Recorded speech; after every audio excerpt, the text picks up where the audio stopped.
The war is over.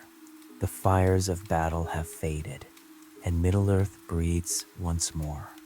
Tonight, we walk in silence through Gondor, where a king long burdened by war finally finds rest. There is a silence that follows victory, not the kind that comes with peace alone, but something deeper, something that lingers when the noise of war fades and the world is left to remember what it has lost. For many, the end of the War of the Ring was a moment of triumph. The darkness had fallen. The shadow in the east was broken. The White City still stood, and at its heart, a king had returned. Aragorn, son of Arathorn, now bore a name long awaited, Elisar, King of Gondor and Arnor. The line of kings, thought lost to time, had been restored. It should have been the end of the story, but it was not, because victory does not erase what came before it. It does not silence memory, and it does not lift the weight of what must come after. In the days that followed the war, the city rejoiced. Songs were sung in halls once filled with fear. Banners were raised not in defiance, but in celebration. The people looked upon their king with hope renewed after years of doubt, and Aragorn gave them reason to believe. He stood as they needed him to stand, strong, certain, a figure of renewal in a world that had nearly fallen into ruin. But beneath that certainty, there was something quieter, something unchanged, because Aragorn had not been shaped by victory.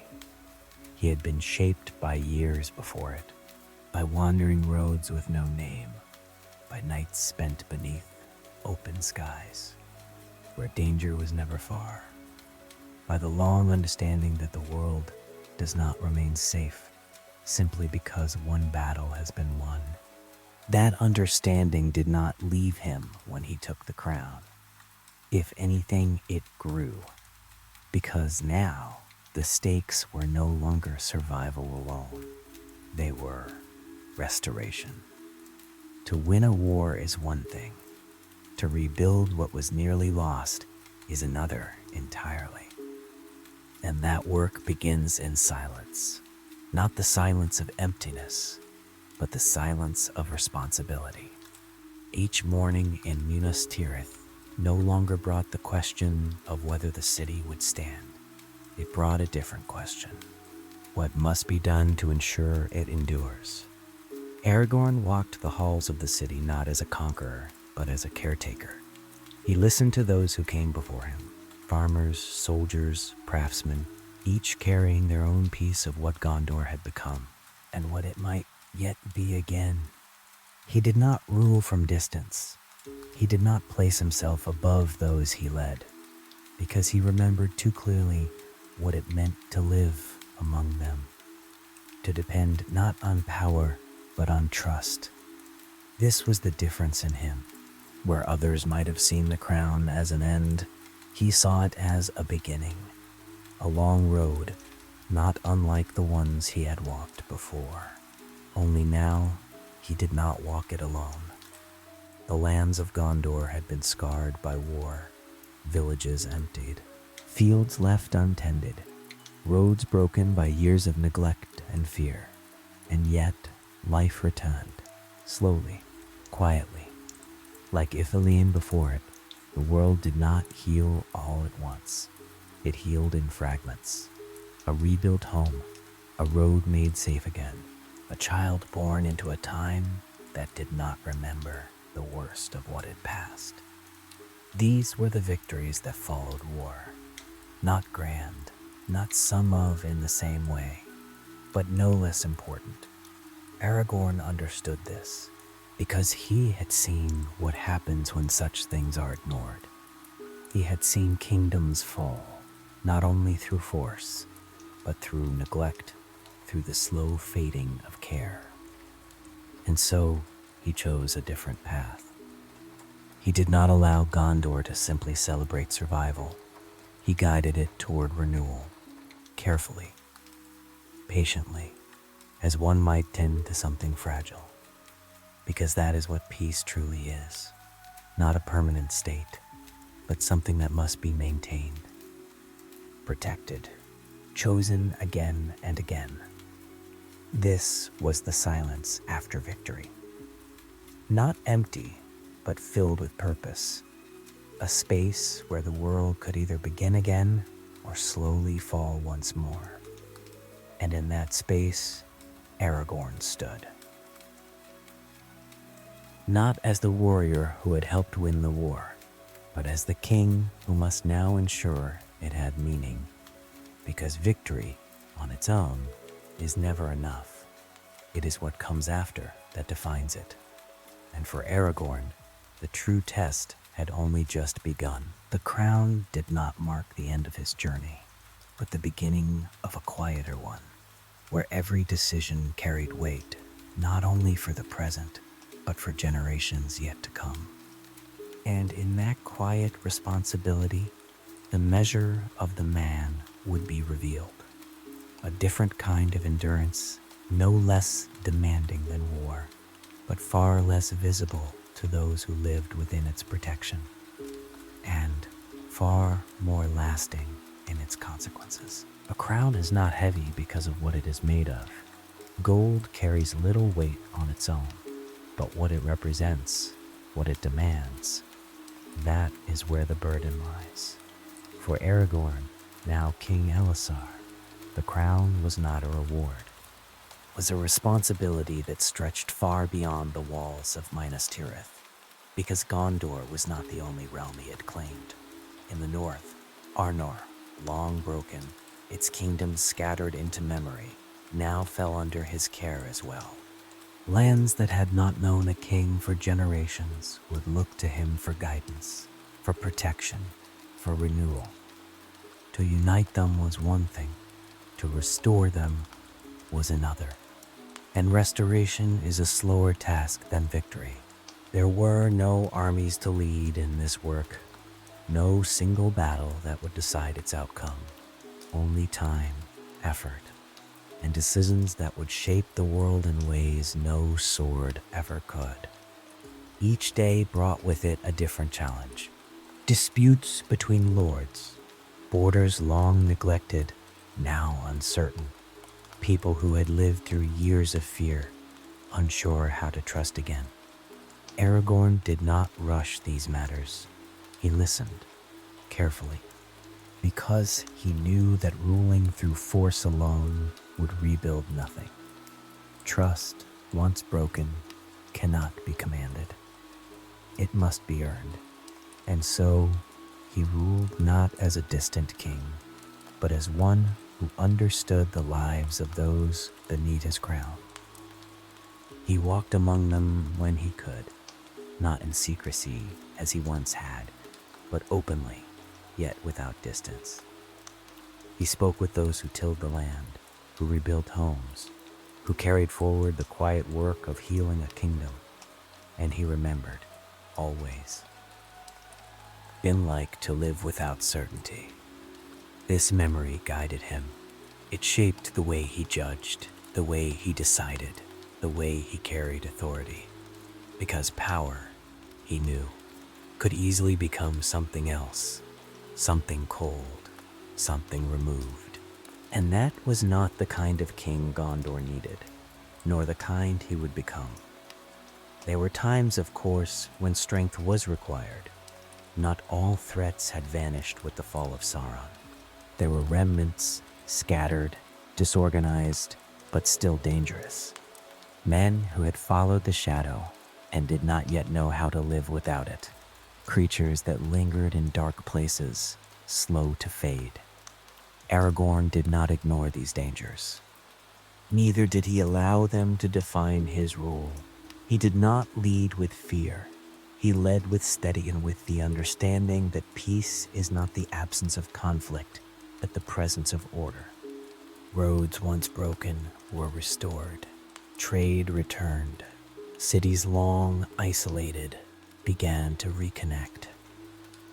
The kingdom did not rise quickly, but it rose surely, because its foundation was not built on victory alone, but on care. This was the true weight of the crown, not the grand decisions, though they mattered, but the countless smaller ones, the ones unseen, uncelebrated, yet essential. A judgment made fairly, a resource given where it was needed most, a life improved quietly, without recognition. These were the acts that defined his reign, not the memory of war, but the shaping of peace. And yet, there was always something more. A quiet awareness that no matter how much was rebuilt, time itself moved forward, that the world he now ruled was not the same one he had fought to protect. The age of men had come, but with it came change. The elves would depart. The old alliances would shift. The memory of what had been would begin slowly to fade. Aragorn felt this, not as loss alone, but as transition.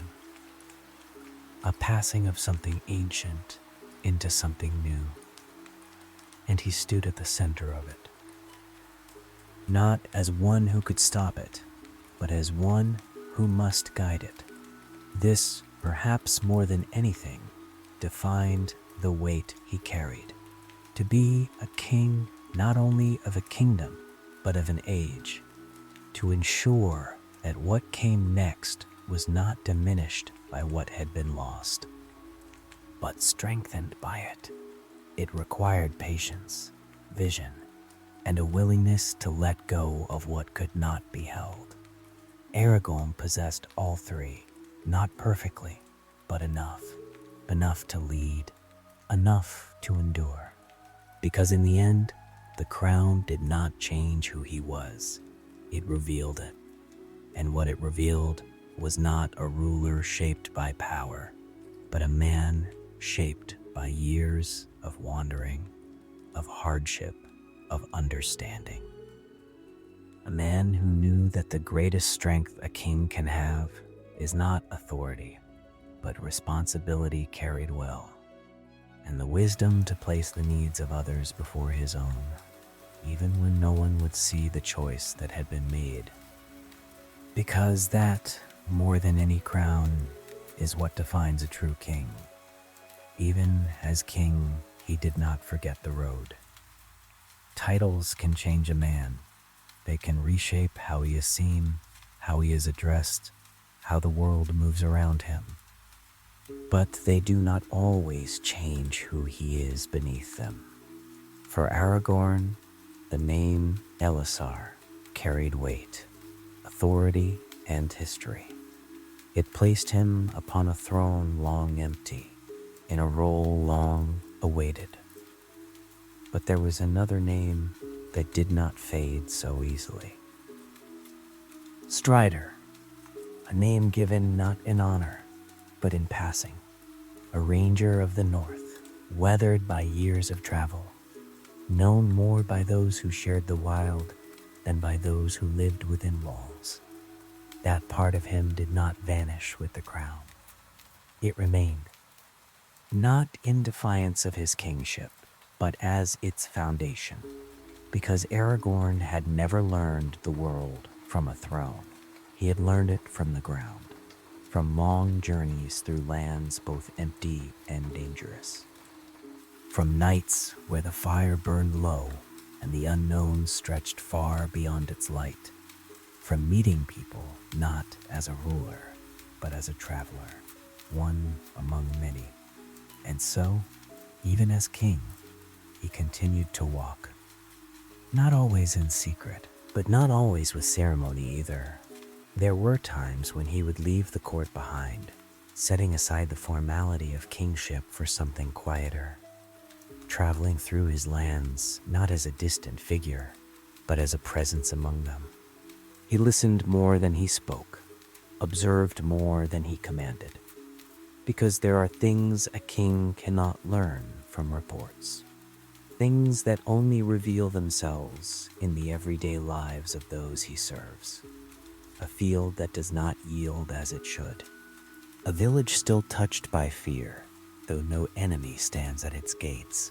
A road that feels safe by day, but not by night. These are not matters that reach a throne clearly, but they matter. And Aragorn knew it. His men noticed it as well. Those who had followed him before, the Dunedain of the north, the rangers who had walked beside him long before he wore a crown, saw that he had not become distant. He still moved as he once had, still watched the horizon, still carried that quiet awareness of the world beyond walls.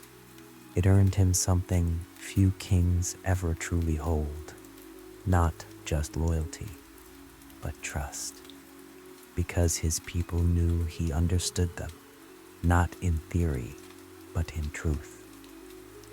There is a difference between ruling a land and knowing it. Aragorn knew it, in its silence, in its changes, in the way it healed, and in the ways it still carried the scars of what had come before. This connection shaped his rule in ways that could not be easily seen. He did not isolate himself within the city. He did not allow the crown to become a barrier between him and the world he served. Instead, he carried both roles, king and ranger, not as separate identities, but as one. Because the skills that had kept him alive in the wild were the same ones that now guided him in peace.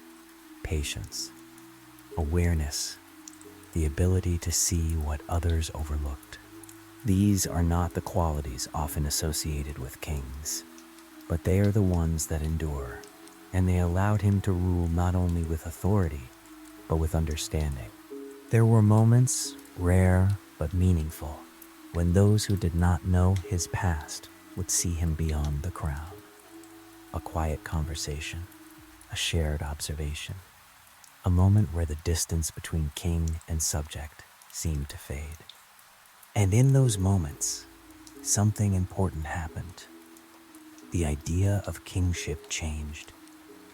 It became less about power and more about presence, about being there, about knowing the land not as something to govern, but as something to care for.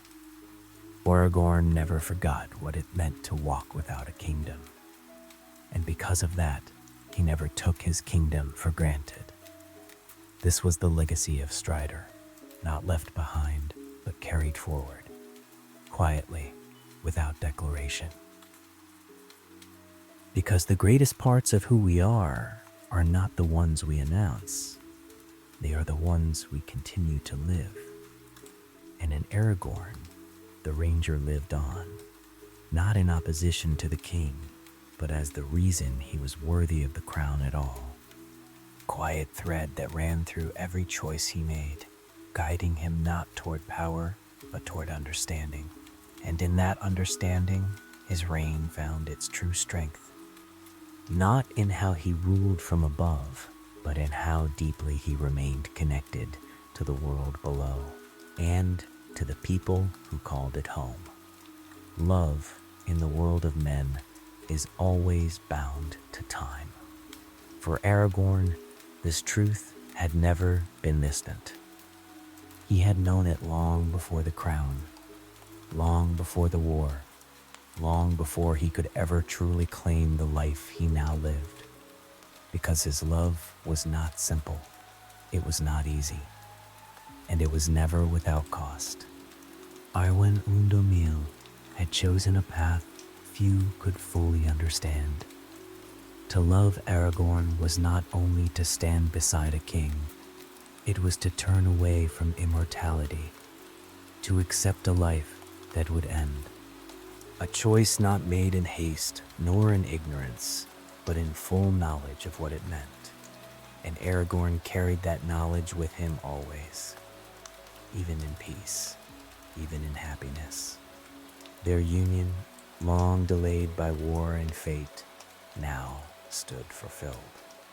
In the courts of Minas Tirith, beneath banners no longer marked by fear, they were joined, not as distant figures of legend, but as two lives finally allowed to become one. There was joy in it, quiet, deep, not the kind that demands attention, but the kind that settles, that remains. Aragorn, who had spent so many years alone upon the road, now found something he had long walked toward. Not victory, but companionship. And in Arwen, he found more than love. He found understanding. She saw him not only as king, but as the man he had been before it, the ranger, the wanderer, the one who had endured long years without promise, and she loved all of it, not despite the burden he carried, but because of it. Their time together was not filled with grand displays. It did not need to be. There was meaning in simpler moments, in shared silence, in quiet walks through gardens restored after war, in conversations that required no audience. These were the things that defined their life, because true closeness does not seek to be seen. It simply is. And yet, beneath that peace, there remained something unspoken: time. Aragorn's life, though long by the measure of men, was still finite. Arwen's, by her own choosing, now the same. But the difference lay in what had been given up. She had known a world untouched by time, a life unbound by its limits. And now, she had chosen to step within them. For him, that truth did not weigh on Aragorn as guilt, but as awareness, a quiet understanding that every moment shared carried greater meaning, because it could not last forever.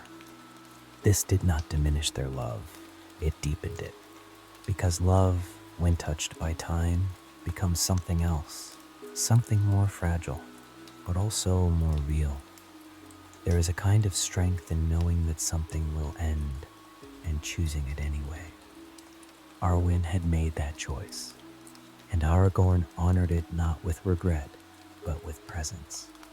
He did not look toward the future with fear, nor did he dwell on what had been sacrificed. Instead, he lived fully within what had been given, each day not as something fleeting, but as something complete. This was the gift they shared, not eternity, but meaning. And in that meaning, they found something even the immortal cannot always hold: a life fully lived together. There were moments when the weight of kingship fell away entirely, when Aragorn was no longer Elisar, no longer the ruler of kingdoms restored, but simply a man beside the one he loved.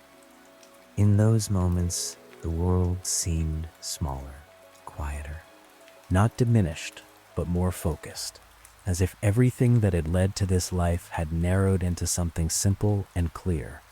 And perhaps, in a way, it had. Because beyond war, beyond duty, beyond legacy, there is always this: the choice to share a life, to walk beside another, not because it is easy, but because it is worth it. And for Aragorn and Arwen, it was.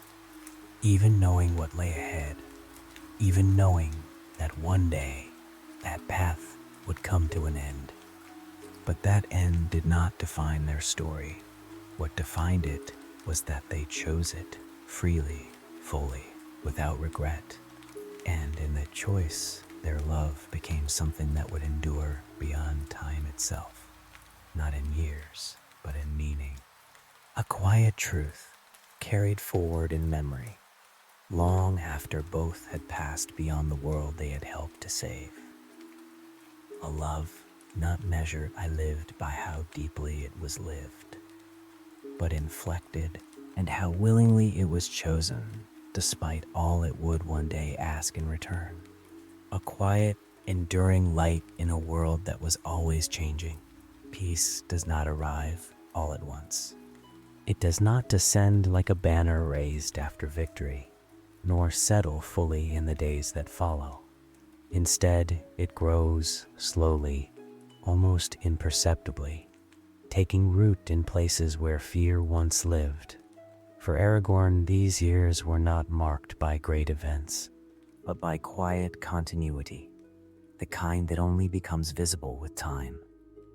The White City changed, not in its walls, nor in its towers, but in its rhythm. Where once there had been urgency, there was now patience. Where watchful silence had filled the streets, there came voices again, laughter, trade, the steady return of ordinary life. Minas Tirith no longer endured, it lived, and beyond it, the lands of Gondor followed. Fields once abandoned began to yield again. Villages that had stood empty found new life. Roads, long avoided, became safe enough for travel without fear. These changes were not sudden. They came in increments. Small improvements that, over years, became something greater. A restoration not of what had been, but of what could now be. Aragorn watched this transformation with a kind of quiet satisfaction. Not pride, but recognition. Because he knew how fragile such peace could be. He did not assume it would last. He ensured that it could. This meant vigilance, not in the way of war, but in the way of care. A watchfulness that did not fade simply because the enemy. He maintained the strength of his kingdom, not to conquer, but to protect. And in doing so, he allowed something rare to take hold: stability. A word easily spoken, but difficult to achieve, and even more difficult to maintain. Years passed, then decades, and slowly something else began to change. The world itself. The presence of the elves, once felt in many places, began to fade. Their departure was not sudden, nor loudly marked. It happened quietly, as many things do at the end of an age. One by one, they left. Their time in Middle-earth drawn to a close, and with them, something ancient began to slip away. Aragorn felt this, perhaps more than most, because he stood between what had been and what was becoming. He had walked among elves, learned from them, fought beside them, and now he watched as their kind slowly departed from the world he ruled. It was not loss alone, but it was not without sorrow, because what was fading would not return, and what remained would be different, more grounded, more mortal, more bound to time. This was the world of men, and it was now fully theirs, the copse of man and of terror. Aragorn did not resist this change. He accepted it, as he had accepted all things that could not be held back. But acceptance does not remove awareness. It deepens it, because to accept something fully is to understand its weight. And the weight of this was not small.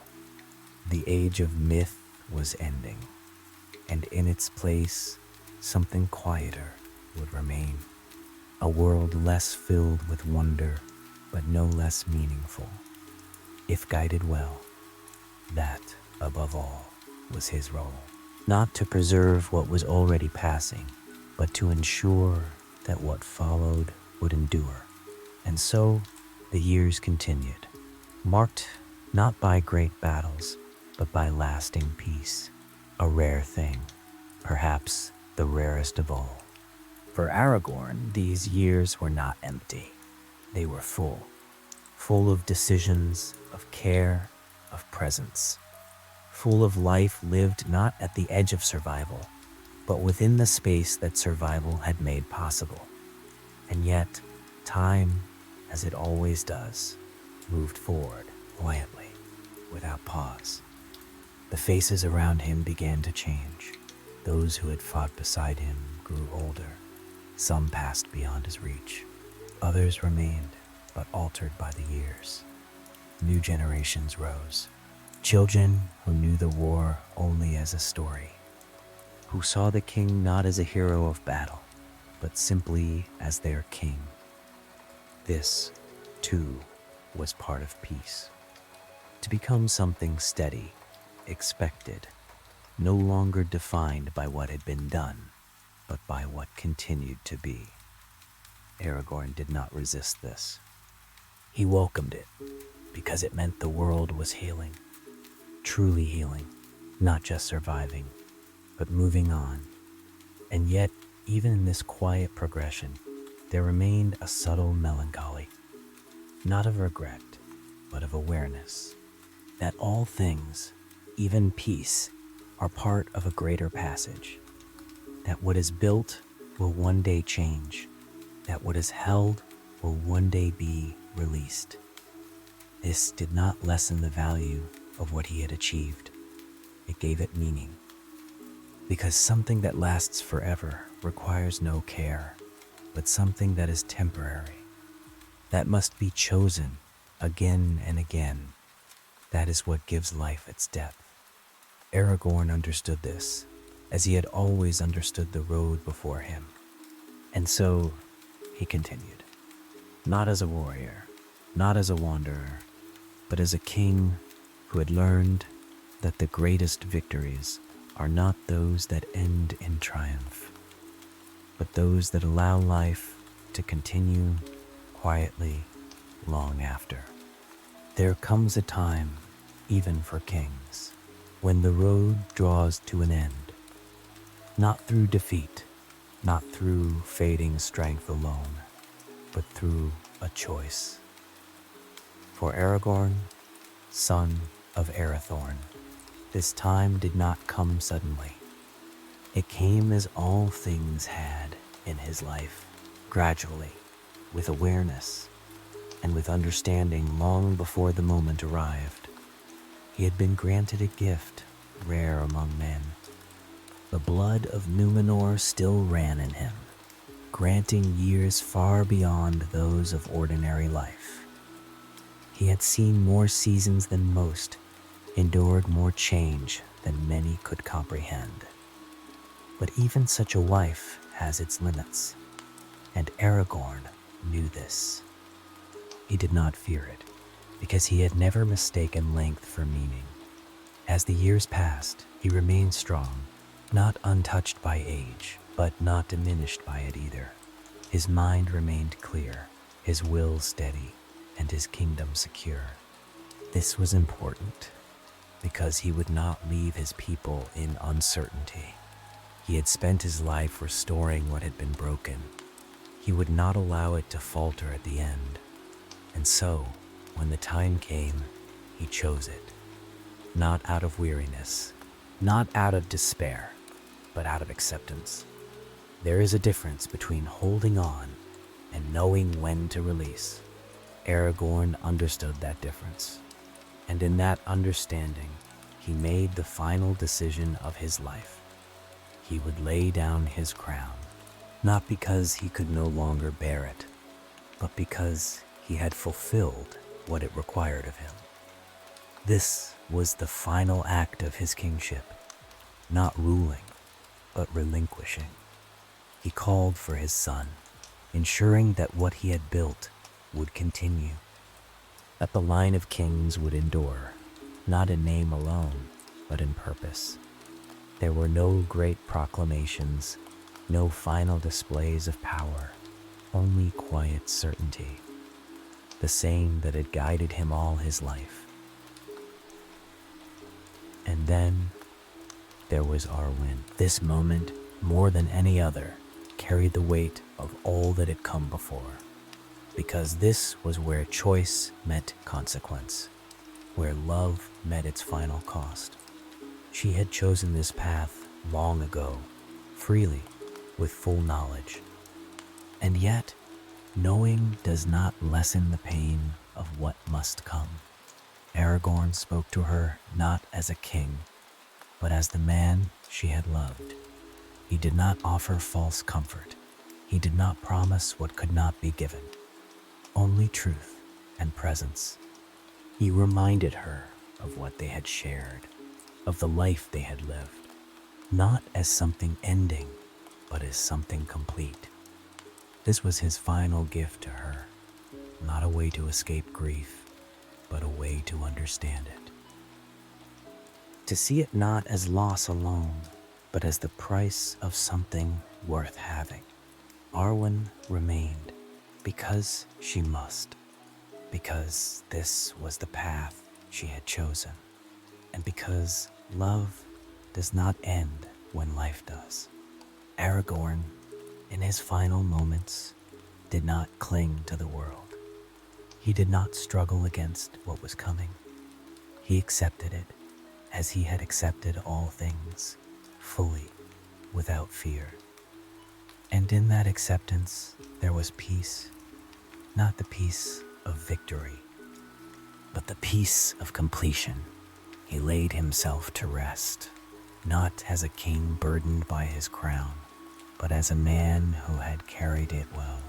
And when he passed, it was not in darkness, but in quiet, a passing not marked by loss alone, but by the fullness of a life lived as it was meant to be.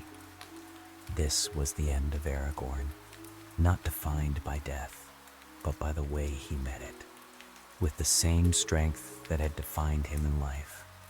Not the strength to conquer, but the strength to choose, and to let go when the time had come.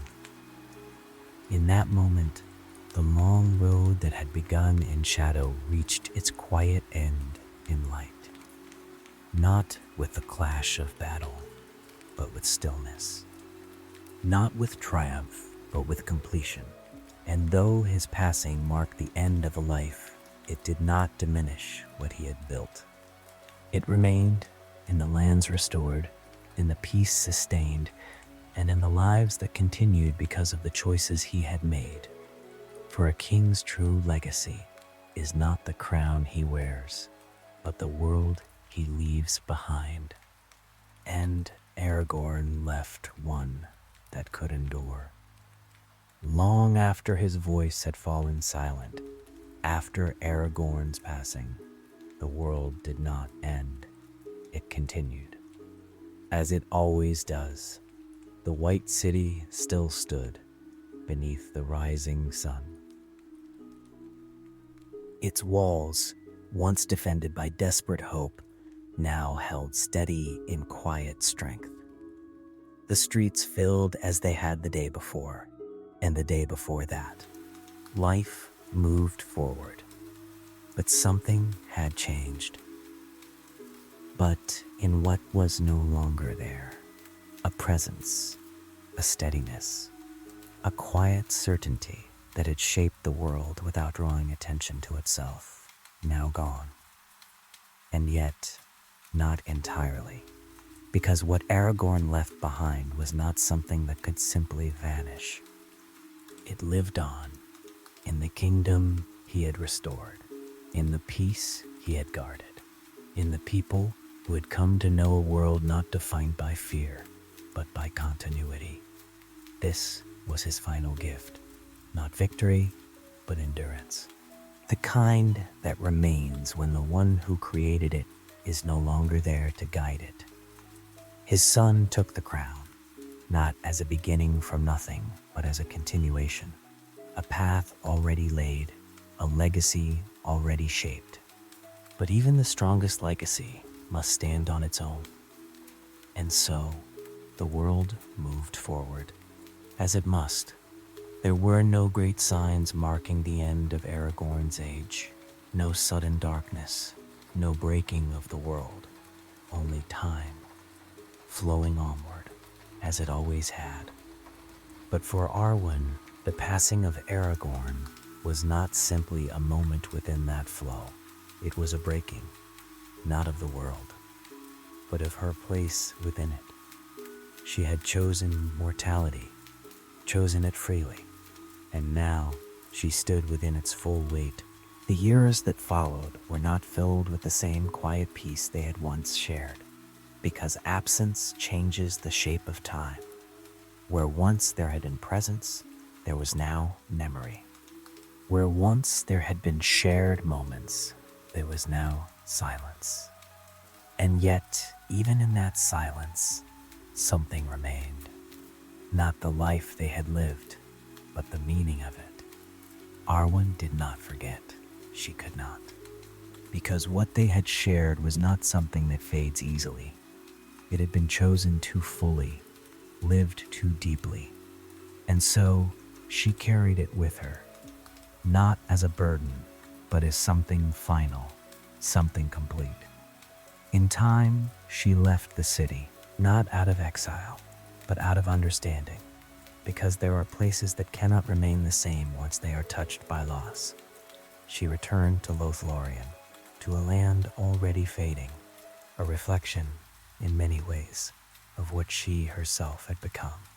The world of the elves was passing, and she, who had once belonged to it, now stood at its edge, neither fully of it nor fully apart from it.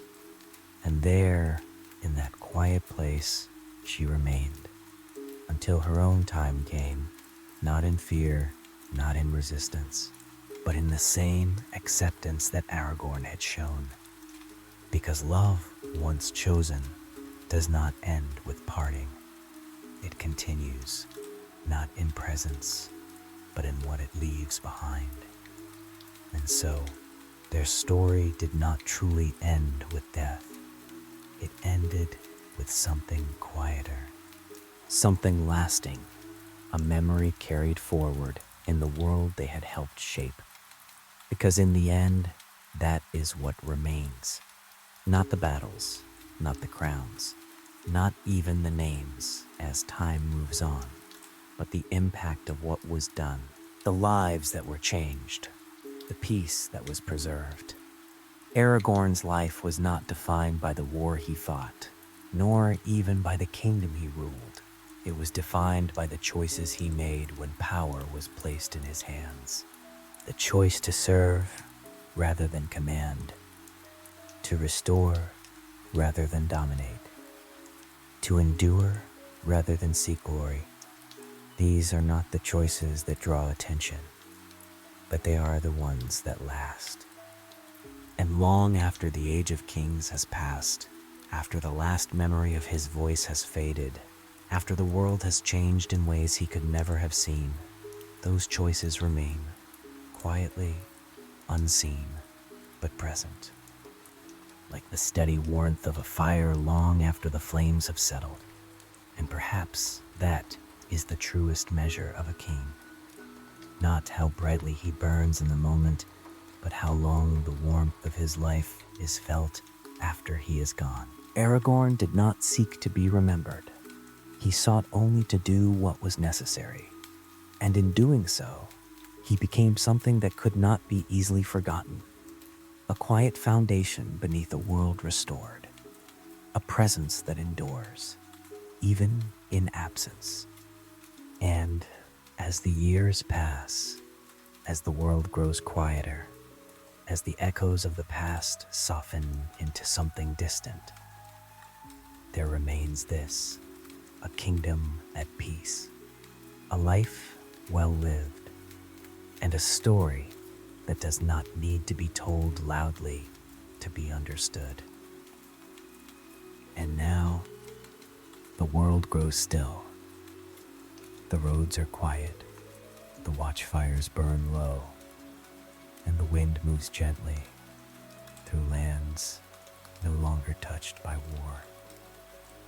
There is no need for vigilance here, no need for haste, only rest, only the quiet passing of time. As the fire settles and the light softens, you may let the story fade, not as something ending, but as something at peace.